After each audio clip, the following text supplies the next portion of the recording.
Assalamualaikum warahmatullahi wabarakatuh. Selamat siang dan salam sejahtera untuk kita semua. Yang saya hormati Bapak Direktur dan Bapak Ibu para Kepala UPT dan para peserta yang berbahagia. Mari hentinya kita memanjatkan rasa syukur. Hari ini kita dianugerahi sehat. Mudah-mudahan dengan kesehatan ini kita bisa melakukan untuk kegiatan-kegiatan amal, dan seperti yang kita lakukan hari ini adalah niatnya baik, mudah-mudahan juga dicatat sebagai amal kebaikan kita semuanya. Saya melihat pada segmen yang berbeda mungkin ya, saya lebih fokus pada upaya-upaya kita untuk membangun bagian yang terdalam, atau saya menggunakan istilah mari kita memulai dari dalam keluar. Jadi kami akan menyiapkan dulu secara internal terkait dengan keberadaan kita, dan tentu harapannya adalah semua unsur sumber daya yang kita punya itu bisa kita gunakan sebagai bagian dari memberikan bantuan kepada pemerintah daerah. Maka judul yang saya pakai itu adalah mengada. Bukan hanya sekedar ada, tetapi bagaimana memaknai keberadaan kita. Kita sering dipertanyakan ketika apakah eksistensi kita gitu ya. Kalau eksistensi kita mestinya nggak perlu diragukan lagi, karena keberadaan kita secara yuridis formal, kita ini telah ada, yang itu juga dijamin dan diakui sesuai dengan Permendikbud nomor 11 tahun 2022. Saya kira ini yang terkait dengan eksis. Tetapi yang selalu kita pertanyakan adalah apakah kita ada itu, kemudian kita memaknai atas keberadaan kita, dan kemudian bahwa kita ada itu memberi manfaat kepada orang-orang yang ada di sekitar kita. Itulah yang kita sebut dengan aktualisasi diri. Jadi ini ada sesuatu yang berbeda, ya. Jadi kalau benda itu hanya eksis, dia mengada, dia hanya ada secara fisik dia ada, tetapi benda itu tidak bisa memaknai keberadaannya bagi lingkungan di sekitarnya, sehingga benda itu ada diadakan, tetapi kita ini ada harus mengada. Yang kedua, nanti saya akan juga ungkap bagaimana internalisasi tentang akronim PDM ya. Ada proaktif, dinamis, dan mandiri. Tapi sebelumnya saya ngajak kepada Bapak Ibu sekalian, mari kita coba berpantun dulu. Baik, silakan Pak Jarwo. Ini kuda bukan sembarang kuda. Cakep. Ini kuda pacuan. Cakep. UPT ada, bukan sembarang ada. Tetapi UPT ada itu untuk membawa kemajuan. Baik. Ini kuda bukan sembarang kuda. Ini kuda yang berbulu merah. UPT ada bukan sembarang ada, tapi UPT ada ini untuk memberi nilai tambah. Pada siapa? Ya tentu pada pemerintah daerah. Nah, Bapak Ibu sekalian, saya akan coba lihat. Sebenarnya begini, pemikiran kami ingin mencoba memberikan pemaknaan atas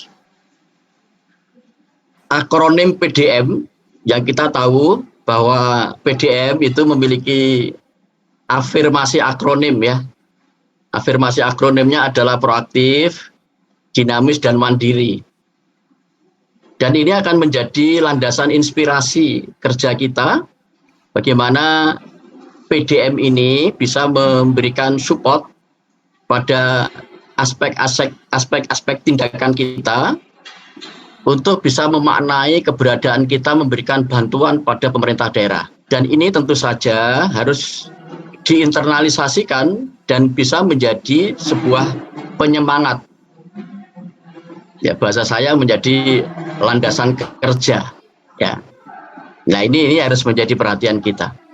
Tetapi kita harus mengakui bahwa realitanya, ya saya tidak mengatakan di tempat lain, saya hanya berpikir pada posisi kita di Kaltara, kami mengakui bahwa afirmasi akronim PDM itu belum sepenuhnya terinternalisasi pada SDM UPT dan belum menjadi sumber inspirasi dalam melakukan advokasi. Saya boleh mengatakan setidaknya ya 20% ya. Ya, ini yang sudah mulai tumbuh, tapi ini tetap harus kita kembangkan terus. Maka langkah pertama yang kami lakukan adalah mengembangkan ini. Apalagi Kaltara itu sumber dayanya masih sangat terbatas jumlahnya, tapi bagi kami kita ingin mencoba apa yang bisa kita lakukan dengan keterbatasan itu untuk bisa kita optimalkan. Dan nyatanya sudah menunjukkan tanda-tanda yang makin membaik, ya, makin membaik. Dan saya punya punya keyakinan, punya harapan besar bahwa kelak bukan hanya SDM UPT Kaltara, tetapi juga keseluruhan SDM Kalimantan Utara kita harapkan memiliki suatu inspirasi untuk terus memperbaik menjadi lebih baik. Sebagaimana afirmasi yang ada di dalam BPMP Kaltara itu ngeduk melunduk, ya. Itu yang ada terpampang di dalam gedung LPMP Kaltara itu artinya adalah memperbaik, lebih baik, dan berusaha untuk terus menjadi lebih baik. Ya.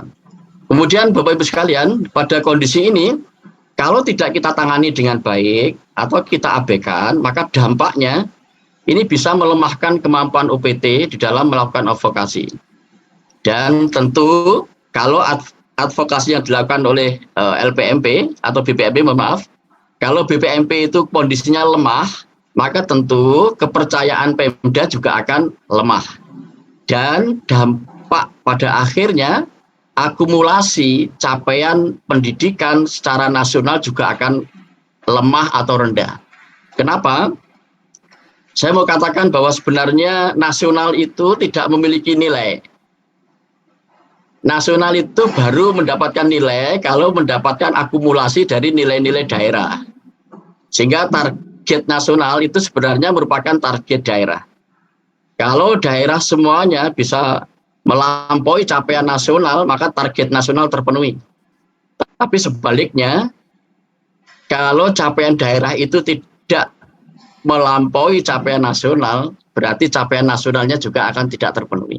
Karena nilai nasional adalah akumulasi dari nilai-nilai yang ada di daerah. Nah, Bapak Ibu sekalian, yang ingin kami bahas, Bapak Ibu, sebenarnya kami ingin menekankan apa sebenarnya nilai filosofi dari PDM, ya. Yang tadi afirmasi akronim PDM tadi, proaktif, dinamis, dan mandiri, itu yang akan kami kupas, dan ini yang kami lakukan kepada teman-teman kami di Kalimantan Utara. Ini yang terus kami dorong, kami hidupkan agar passion-nya untuk memberikan pelayanan ini hidup dan kemudian menghidupkan bagi teman-teman yang ada di sekitarnya. Kemudian yang kedua, kita juga bagaimana menginternalisasikan akronim PDM dan membangun kesadaran akronim PDM sebagai landasan kerja dalam melakukan advokasi. Dan kemudian yang ketiga ini adalah advokasi yang terkait dengan pemerintah daerah. Jadi kami ingin dari dalam dulu, baru nanti keluar. Ya, apa yang kami lakukan dari dalam, lalu kemudian apa yang kami lakukan dari luar. Kalau hasil-hasil capaian dari Kalimantan Utara nggak kami sajikan, karena saya kira kita sudah sering melihat tampilan-tampilan yang ada itu. Kalimantan Utara tidak pernah peringkat 1, tapi juga tidak berada di peringkat bawah. Kita be average saja, berada di rata-rata, tetapi ini tidak penting. Bagi kami adalah kami mendorong agar semua orang yang di BPMP memiliki kesadaran target kita adalah menuntaskan semua yang ada di daerah. Kita tidak terlalu penting dibanding-bandingkan apakah berada di peringkat mana, nggak penting. Yang penting 100% upaya kita untuk bisa memberikan pelayanan di Kalimantan Utara. Ini yang kami dorong kepada teman-teman. Kemudian Bapak Ibu sekalian, kita sebenarnya sudah melihat ya, bahwa secara yuridis pengakuan kita terhadap lembaga kita nggak perlu diragukan lagi. Ya, itu sudah jelas. Ini yang disebut sebagai mengada. Lalu yang kita pertanyakan itu adalah aktualisasinya. Apakah kita ada ini sudah memberikan makna atas keberadaan kita, dan kemudian apakah Pemda itu merasakan ya, manfaat atas keberadaan kita, atas kehadiran kita. Kalau kemudian yang kita anggap bahwa kita ini memberi manfaat, lalu kemudian Pemda menganggap kita ini menjadi beban, ini ada sebuah nilai yang berbeda. Maka kemudian nilai yang mau kita bangun itu adalah nilai dari orang yang merasa memperoleh manfaat dari kita. Ini yang mau kita terus tanamkan gitu. Jadi kita bukan hanya ada secara fisik, tetapi mengada, memberi makna bahwa ada itu memberi nilai tambah, bahwa ada itu memberi manfaat, dan bahwa ada itu menambah kualitas. Sebab jika kita ada, lalu keberadaan kita itu tidak memberi nilai tambah, sudah pasti kita ini menjadi beban. Pasti menjadi beban. Ya paling tidak namanya beban hitungan atau beban pembiayaan. Nah, kalau ada orang bertambah, tapi orang yang bertambah itu tidak menambah kualitas, kan kita ikut menggaji, kan kita ikut. Kalau ada pembagian kue ya ikut ngasih kue gitu loh. Kalau pembagian seragam ikut terbagi seragamnya, ikut dapat bagian seragam. Jadi kalau ada orang, tapi orang itu tidak menambah, itu pasti memberi beban, pasti menjadi beban. Jadi ini yang harus terus kita sadarkan bahwa kita ada, maka keberadaan kita harus memberi manfaat. Sekecil apapun, jangan menjadi beban bagi orang lain. Lalu kemudian UPT BPMP Provinsi Kalimantan Utara adalah representatif dari Kementerian Pendidikan, Kebudayaan, Riset, dan Teknologi di daerah. Jadi personifikasi yang ada di pusat itu akan tergambar di daerah melalui keberadaan BPMP atau UPT-UPT yang ada di daerah itu. Jadi saya kira kalau kita ingin memperbaiki citra nasional, mari kita bantu secara keseluruhan bahwa UPT-UPT yang ada di daerah ini supaya bisa memberikan pelayanan yang terbaik bagi pemerintah daerah. Kita tidak mendikotomikan antara pemerintah pusat dan pemerintah daerah, tetapi kita sadar betul bahwa pemerintah pusat itu hanya bisa berhasil kalau mendapatkan kontribusi, akumulasi dari nilai-nilai di daerah. Maka sebenarnya kalau kita ingin membangun keberhasilan pusat, ya mari kita bangun keberhasilan di daerah.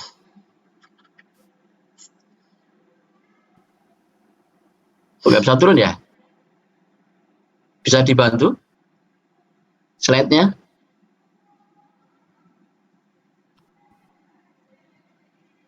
Tidak bisa turun, Pak? Masih? Ya itu kok nggak turun. Bentar. Oke. Sudah bisa, Pak? Sudah. Oke, baik. Lanjut, Pak. Baik, Bapak Ibu. Tolong nanti saya diingatkan waktunya ya. Baik, Pak. Tapi jangan mendadak, kasih waktu kalau sisanya berapa menit begitu. Baik, sudah berjalan 10 menit, Pak. Baik, Bapak Ibu, saya lanjutkan. Kita harus memahami Bapak Ibu, sebenarnya peran BPMP atau UPT itu kalau kita lihat di dalam PP ya, peraturan pemerintah, saya masih ingat itu tahun 2005 ya, tentang standar nasional pendidikan itu, kita melihat bahwa peran BPMP atau namanya dulu adalah LPMP itu adalah membantu pemerintah daerah dalam berbagai upaya untuk melaksanakan penjaminan mutu. Mari kita maknai, membantu itu bukan membebani. Jadi harus kita hadirkan betul bahwa kita menjadi sumber bantuan atau memberikan sumber kemudahan, memudahkan bukan menyulitkan, menyederhanakan bukan merumitkan, meringankan bukan memberatkan, menyenangkan bukan menyusahkan, ya tentu mensukseskan bukan menggagalkan.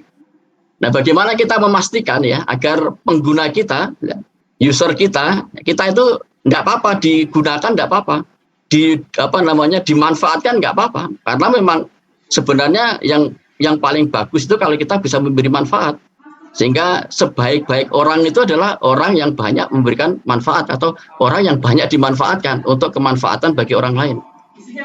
Jadi ini yang saya kira harus menjadi pemikiran kita, Bapak Ibu sekalian. Mari kita hadirkan diri kita ini menjadi sumber bantuan bagi pemerintah daerah. Nah, sebenarnya kita mau melihat ini posisi antara UPT dengan unit utama ini sama seperti menggeser titik tumpu agar proses pelayanan itu yang bagus adalah mendekatkan kepada titik sasaran. Ya kalau kita mengenal teori fisika itu kan, kalau pakai titik tumpunya itu dekat dengan bebannya, itu kan mudah sekali daya ungkitnya. Tetapi kalau titik tumpunya itu ada di ujung pengungkitnya, ya, bukan di ujung beban yang mau diungkit, tentu akan terasa berat gitu. Nah, kita melihat bahwa jarak antara pemerintah daerah dan pemerintah pusat itu jauh secara fisik, ya jauh secara psikis gitu. Maka harus ada yang mendekat gitu, yang mendekat kepada pemerintah daerah itu, supaya upaya untuk menggeser titik tumpu pelayanan itu makin dekat. Siapakah yang bisa melakukan fungsi itu? Tentu adalah UPT. Ya, UPT harus betul-betul bisa mendekat kepada kepentingan pemerintah daerah. Maka tadi dalam konsep saya adalah bagaimana mengada untuk kepentingan pemerintah, untuk kepentingan Pemda gitu. Nah, di sini ini Bapak Ibu sekalian, ya harapannya yang titik tumpu yang di ujung itu, yang titik tumpu yang besar itu yang ada di pusat, itu memberikan kekuatan kepada titik tumpu yang ada di daerah. UPT ini memang harus diperkuat, karena hanya cara seperti itulah yang bisa menunjukkan nanti kontribusi keberhasilan yang akan menyumbang kepada pemerintah di pusat itu akan bisa menjadi lebih efektif. Ya, ya ini harapannya nanti begitu Bapak Ibu. Ya, kita geser titik tumpunya dari pusat ke daerah. Nah, ya saya melihat sudah ada fenomena seperti itu ya, yang tiba-tiba di pusat lalu mulai digeser ke daerah gitu. Itu bagus lah, itu bisa memberikan kekuatan supaya daya ungkitnya itu akan menjadi lebih mudah. Dan kemudian Bapak Ibu sekalian, saya juga mari hubungan pusat dan daerah ini jangan dibuat seperti dikotomi gitu ya. Dikotomi itu kayak seperti dikotil itu terbelah gitu.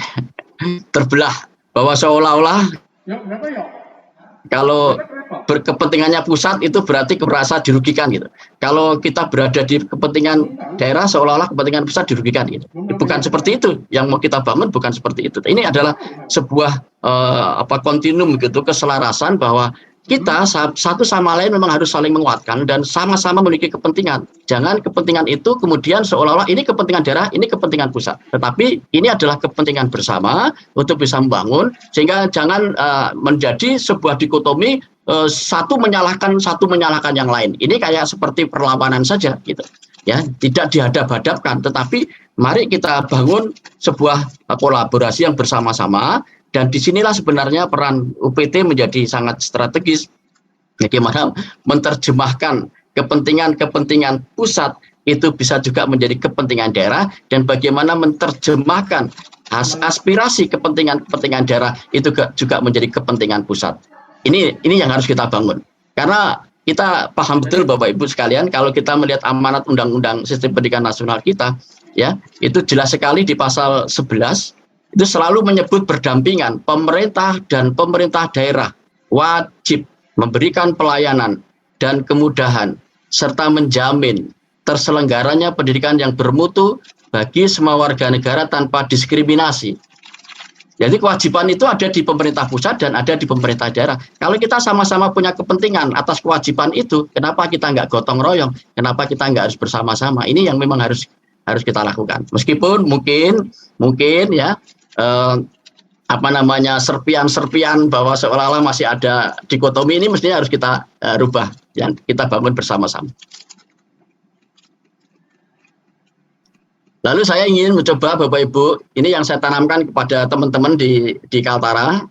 Jadi setiap apel, setiap rapat, saya selalu mencoba menghidupkan passionnya Bapak Ibu sekalian, teman-teman sekalian di BPMP Kalimantan Utara, terutama untuk bisa memaknai ya nilai-nilai filosofi kerja yang ada di dalam afirmasi akronim PDM kita.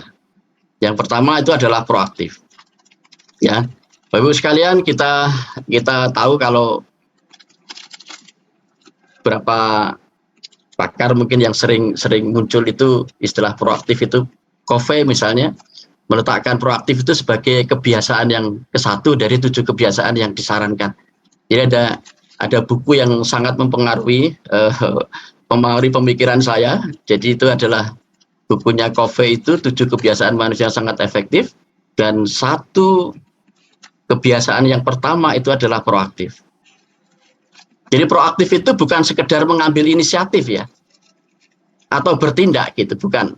Tetapi proaktif itu kesadaran untuk memilih respon yang didasarkan atas nilai dan prinsip. Jadi begini Bapak Ibu sekalian, kita ini diciptakan untuk menjadi manusia yang bertindak, bukan menjadi sasaran tindakan orang lain.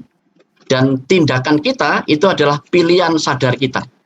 Maka orang-orang proaktif itu nggak pernah menyalahkan lingkungan, nggak menyalahkan keadaan, nggak menyalahkan orang lain. Saya kita kan selalu mengeluh, ini begini tuh karena keadaannya begini gitu. Ini begini tuh karena Anda begitu gitu. Saya menjadi marah itu karena Anda memperlakukan saya, membuat saya marah gitu. Nah, sikap-sikap seperti itu adalah sikap-sikap yang reaktif. Nah, orang-orang yang proaktif dia memiliki kesadaran bahwa dia ingin mengambil inisiatif. Kalau situasinya seperti ini, apa yang harus saya lakukan? Kalau saya berhadapan dengan orang seperti itu, apa yang harus saya lakukan? Kalau saya mendapatkan pimpinan yang seperti ini, apa yang harus saya lakukan? Kalau saya punya anak buah yang model kayak begini, apa yang harus saya lakukan? Dia berfokus kepada tindakan untuk bertindak, bukan menjadi sasaran tindakan orang lain. Lalu memilih respon. Memilih respon ini artinya begini Bapak Ibu, bahwa tindakan kita itu bukan karena pilihan dari stimulus orang lain, tetapi betul-betul menjadi respon atas pilihan sadar kita. Kadang-kadang kita mendengar bahasa yang sering kita katakan ini bahasa reaktif. Bahasa reaktif itu kan seringnya begini, bahwa tindakan kita itu karena akibat dari tindakan orang lain. Misalnya begini, kalau Anda jahat dengan saya juga bisa jahat dengan Anda. Kalau Anda baik dengan saya juga bisa baik dengan Anda. Lalu Anda sendiri seperti apa? Ya saya tergantung orang yang memperlakukan saya. Kalau dia memperlakukan baik, ya saya baik. Kalau dia memperlakukan saya buruk, ya saya buruk. Itu artinya kita nggak punya pilihan gitu. Seolah-olah bahwa kita hanya memilih berdasarkan stimulusnya orang lain. Tetapi orang proaktif akan mengatakan kalau Anda baik, saya akan baik dengan Anda. Tetapi kalau Anda jahat dengan saya akan tetap memilih baik dengan Anda. Karena memilih yang baik itu adalah baik bagi saya. Dan ini yang mau kita bangun kepada teman-teman supaya nanti tidak reaktif gitu.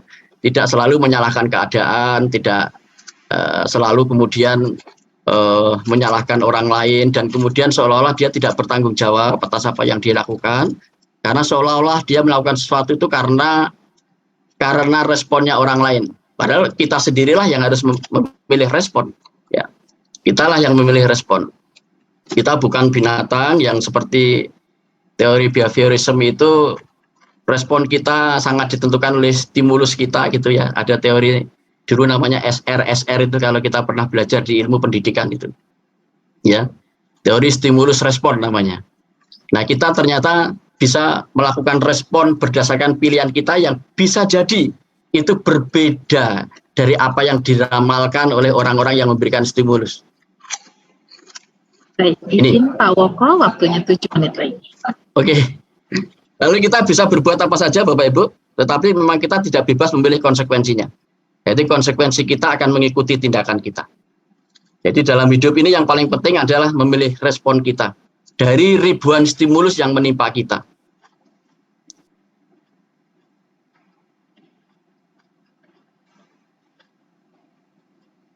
Saya lanjut saja Bapak Ibu, saya lompatin saja.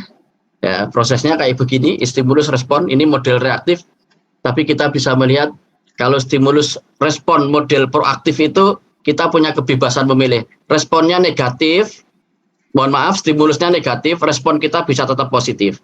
Ya, karena kita punya kesadaran diri, punya suara hati, punya imajinasi, dan punya kehendak bebas. Sehingga orang-orang proaktif itu tidak selalu menyalahkan orang lain.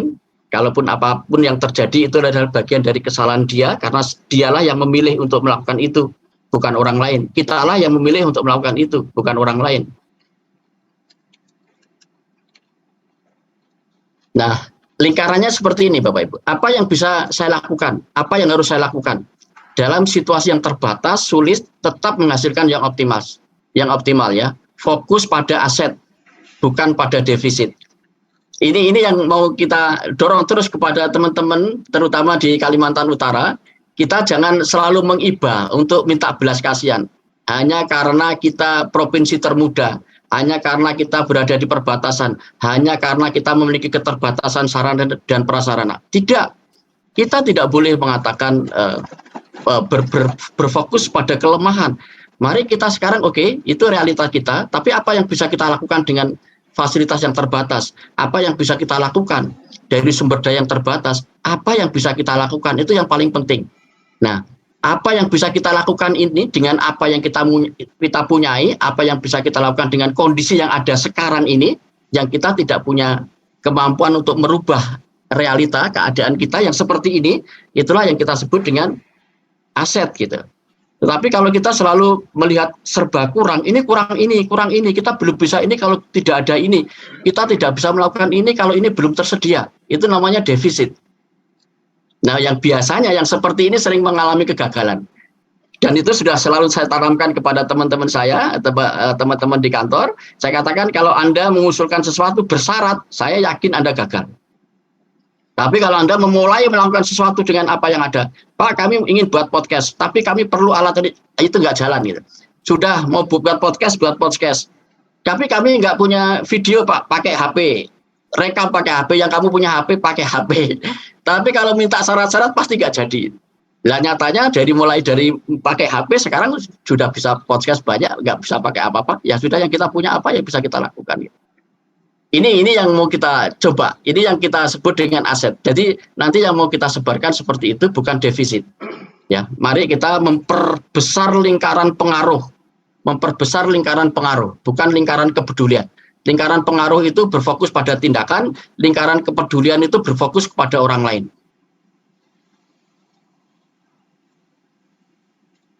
Lanjut Bapak Ibu. Ini nggak usah dibaca saja lah. Nah, kemudian dinamis itu bergerak yang lebih baik ya, selalu berusaha memperbaik. Jadi ini afirmasi di kantor kami, ngeduk melunduk, memperbaik lebih baik ya. Mendewasa, semakin hari semakin bertambah pengetahuannya, keterampilannya, kematangan sikapnya. Prinsipnya adalah grow mindset, terus mengembangkan diri. Tuhan itu tidak menyuruh kita untuk menjadi lebih baik dari orang lain atau mengalahkan orang lain. Tuhan sebenarnya hanya meminta kita itu menjadi lebih baik dari diri kita yang kemarin. Jadi makin hari kita harus makin dewasa dan makin membaik. Jadi ngeduk melunduk, memperbaik. Memperbaik sendiri itu baik. Dan kita ingin memperbaik untuk menjadi lebih baik. Lalu yang ketiga itu mandiri. Ya, kita memiliki keyakinan bahwa kita harus bisa, sendiri pun kita bisa. Tapi kita kalau bersama jauh lebih baik. Gitu. Jadi tidak menjadi beban orang lain. Kolaborasi dan kesaling tergantungan hanya dapat dilakukan oleh orang yang memiliki kemandirian. Jadi kita harus mandiri dulu. Kalau tidak kita terkooptasi. Kita mandiri, tapi kita memang tidak bisa hidup sendirian. Maka kita perlu kehadiran orang lain. Dan hidup dalam kebutuhan dengan orang lain inilah yang kita sebut dengan kesaling tergantungan. Tapi ingat Bapak Ibu, bahwa kesaling tergantungan itu tidak bisa dilakukan oleh orang-orang yang tidak mandiri. Maka prinsip yang dibangun dalam PDM itu menurut saya bagus. Kita harus mandiri. Ya, kita punya kemampuan dan kita ingin memberikan sumbangan kemampuan kita kepada orang lain. Ya, dan kita juga harus mengakui bahwa orang lain punya kemampuan. Karena tanpa pengakuan atas kemampuan orang lain itu tidak akan terjadi kolaborasi. Jadi bohong saja kalau orang yang sekarang digembar-gemburkan kolaborasi, yang nyatanya yang terjadi itu kompetisi. Dan orang yang terbiasa berkompetisi sulit untuk berkolaborasi, dan orang yang berkolaborasi memang sulit untuk berkompetisi. Maka dasarnya sebenarnya adalah pemikiran kita bahwa kita bisa keseluruhan itu jauh lebih besar daripada penjumlahan bagian-bagian. Bahwa kalau saya bersama dengan teman saya, jauh akan menghasilkan lebih banyak daripada saya mengerjakan penjumlahan sendiri-sendiri yang dilakukan oleh teman saya dan yang saya lakukan lalu saya gabungkan, itu ternyata jumlahnya jauh lebih besar daripada penjumlahan bagian-bagian kalau saya melaksanakan dengan bersama-sama. Itu maknanya kolaborasi. Tapi kalau hanya menghimpun penjumlahan dan hasilnya sama, itu baru kerjasama biasa saja. Ya, masing-masing tidak memberikan nilai tambah kepada keberadaan teman kita untuk bisa saling menyumbang menjadi lebih besar. ini skemanya saya nggak usah singgung Bapak Ibu. Ini yang baru keluar Bapak Ibu. Setelah kami mematangkan dulu kepada teman-teman untuk memahami itu, pola pikirnya, merasakan seperti itu supaya tidak mudah mengeluh, lalu mulai berpikir apa yang bisa dilakukan, terus kemudian selalu berupaya untuk menjadi lebih baik, lalu kemudian dia memiliki kemampuan untuk bisa membantu orang lain, tidak menjadi beban orang lain. Ini adalah 3 prinsip itu, lalu kita kembangkan untuk bisa membantu pemerintah daerah. Yang kami lakukan begini Bapak Ibu, ya terima kasih di Kaltara ini kami beruntung mendapatkan partner-partner yang baik, ya, mendapatkan teman-teman yang bisa saling memahami. Jadi yang kami lakukan dengan pemerintah daerah itu pertama adalah menghargai tanpa kompetisi.